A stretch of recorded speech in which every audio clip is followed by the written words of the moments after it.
చిత్ర పరిశ్రమలో విజయవంతులైన దర్శకులలో ఒకరిగా అనిల్ రావిపూడి తనకంటూ ఒక ప్రత్యేక గుర్తింపు పొందాడు. రాజమౌళి తరువాత అపజయమెరుగని దర్శకుడిగా అనిల్ నిలిచాడు. ఇప్పటి వరకు 8 సినిమాలను అందించిన అనిల్ మొదటి సినిమా పటాస్ నుంచి చివరి సినిమా సంక్రాంతికి వస్తున్నం వరకు అన్ని విజయాలు సాధించాడు. Anil cinema F2, F3 block buster hit గా నిలిచాయి. ఈ విజయాల తరువాత సంక్రాంతికి వస్తున్నంపై భారీ అంచనాలు ఏర్పడ్డాయి.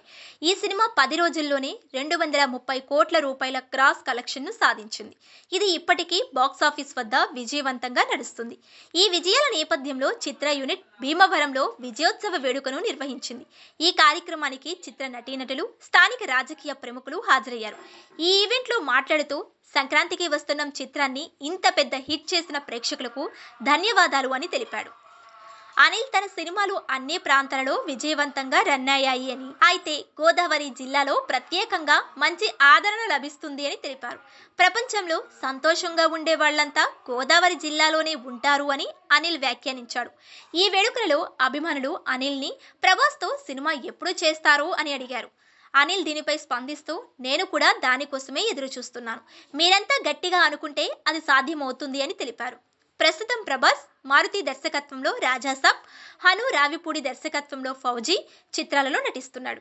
ఇవి పూర్తయిన తరువాత ఆయన స్పిరిట్, సలార్ 2, కల్కి 2 చిత్రాలపై దృష్టి పెట్టనున్నారు. ప్రభాస్ కు మంచి కామెడీ స్క్రిప్ట్ ఉంటే ఆయన వెంటనే ఒప్పుకునే అవకాశము ఉంది. ఇప్పటికే అనిల్ సందీప్ రెడ్డి వంగ దర్శకత్వంలో రూపొందుతున్న స్పిరిట్ చిత్రంలో ఒక చిన్న పాత్ర కోసం అభ్యర్థించాడని వార్తలు వినిపిస్తున్నాయి. ప్రస్తుతం అనిల్ సంక్రాంతికి వస్తున్న విజయాన్ని ఆస్వాదిస్తున్నాడు. త్వరలోనే మెగాస్టార్ చిరంజీవితో తన కొత్త సినిమా ప్రారంభించబోతున్నాడు. ఆ సినిమాకు సంబంధించిన అధికారిక ప్రకటన 2 వారాలలో రానుంది. ఈ సినిమా గురించి మాట్లాడుతూ, చిరంజీవి కామెడీ టైమింగ్ తో కలిపి సినిమా చేస్తే ప్రేక్షకులు నవ్వులు పండగ చేసుకుంటారు అని అనిల్ చెప్పారు.